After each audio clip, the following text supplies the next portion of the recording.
নমস্কার বন্ধুরা, ছোটদের ভালোবাসা ও বড়দের প্রণাম জানিয়ে আজ আবার একটা রেসিপি আপনাদের সাথে শেয়ার করতে চলেছি, যা আপনারা ডিনারে কিংবা সকালের ব্রেকফাস্টে প্রতিদিন একঘেয়েমি রুটি পরোটা খেতে ভালো না লাগলে এই রেসিপিটা আপনারা বানিয়ে নিতে পারেন।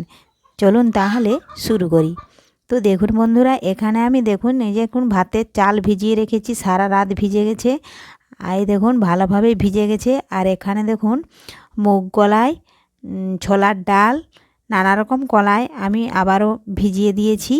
এর সাথে অনেক কলাই মেশানো আছে, বিরি কলাই আছে।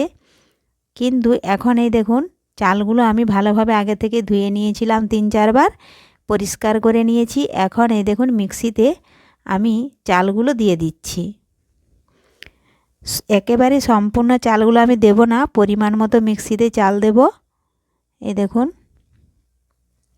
যদি কোনো বন্ধু আমার চ্যানেলে নতুন হয়ে থাকেন, চ্যানেলটি সাবস্ক্রাইব করে বেল আইকন অলে সেট করে দিন সবার প্রথমে আমার রেসিপি পেতে। আর এ দেখুন কলাই ভিজিয়ে ভালোভাবে ধুয়ে নিয়েছি। এখন এর মধ্যে কিছু কলাইও আমি দিয়ে দিচ্ছি।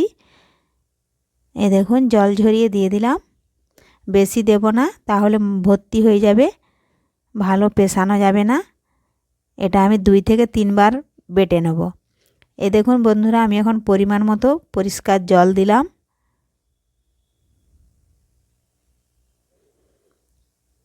আবার একটু জল দিচ্ছি। এখন এর সাথে কিছু উপকরণ দেব। এ দেখুন কয়েকটা টুকরো আমি আদা নিয়েছি। আর এ দেখুন গোটা জিরে দিলাম। আপনারা পারলে এখানে কাঁচা লঙ্কা দিতে পারেন, তো আমি এখানে লঙ্কা দিচ্ছি না। এ দেখুন 2-4টে কাঁচা লঙ্কা দিয়ে দিতে পারেন, আমি এখানে দিলাম না। তো এখন ঢাকনা বন্ধ করে এর একটা পেস্ট বানিয়ে নেব। তো দেখুন বন্ধুরা, বানিয়ে নিয়েছি পেস্ট। আর এই দেখুন ঢেলে নিচ্ছি। দেখুন এইভাবে একটা মিহি পেস্ট বানিয়ে নিলাম। এবার বাকি যে চাল ও কলাই আছে সেগুলো আমি একই রকমভাবেই বেটে নেব। এই দেখুন ঢেলে নিয়েছি। যদি মনে হয় অনেকটাই ঘন হয়েছে তাহলে একটু জল দিয়ে দেবেন। এই দেখুন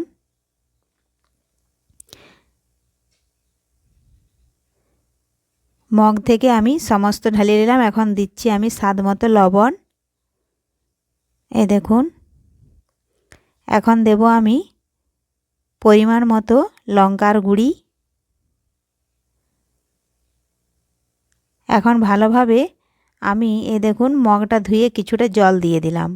আর ভালোভাবে এই দেখুন চামচের সাহায্যে এইভাবে নাড়াচাড়া করে আমি মিশিয়ে নেব।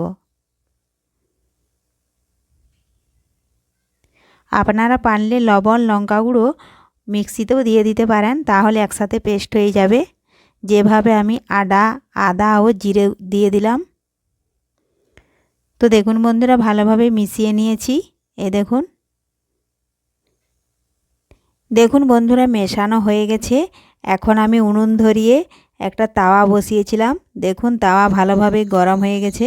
এই দেখুন জলের ঝাপটা দিলাম, প্রথমে তেল দিয়ে দিয়েছিলাম। আর এখন এই দেখুন একটা ডাবু নিয়েছি, এই ডাবুর সাহায্যে আমি এক ডাবু করে নিয়ে দেখুন তাওয়ার মধ্যে দিয়ে দিচ্ছি। আর একটা দেখুন তালপাতা নিয়েছি, তালপাতার মধ্যে দেখুন সাহায্যে গোটা তাওয়াটাই আমি ভালোভাবে যেভাবে ধোসা করা হয় সেই ধোসার মতন করে দেখুন আমি তালপাতা দিয়ে বেলে নিলাম।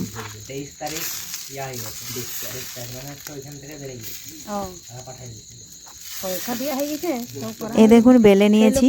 এখন আমি একটা থালা চাপা দিয়ে 10 থেকে 15 সেকেন্ড রেখে দেব, তাহলে ভালোভাবে পিঠেটা উঠে আসবে।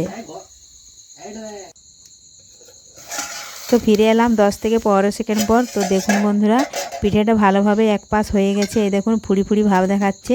এখন ওপরে একটু দেখুন এইভাবে আমি তেল গোটা পিঠেটার উপরে দিয়ে দিচ্ছি। এই দেখুন, আর ঢাকা দেওয়ার ফলে পিঠেটা দেখুন কত সহজে উঠে এলো। এই দেখুন এটা হচ্ছে কলাই পিঠে, অনেকে এটা সরু চুকলি পিঠেও বলে থাকে, তো আমরা এখানে কলাইয়ের পিঠে বলি। তো দেখুন বন্ধুরা দুপাশেই ভালোভাবে হয়ে গেছে। এইভাবে সমস্ত পিঠেগুলোই আমরা বানিয়ে নেব কলাই পিঠে। এই দেখুন এইভাবে মুড়ে নিলাম, এখন তুলে নেব। দেখুন কত সুন্দর হয়েছে।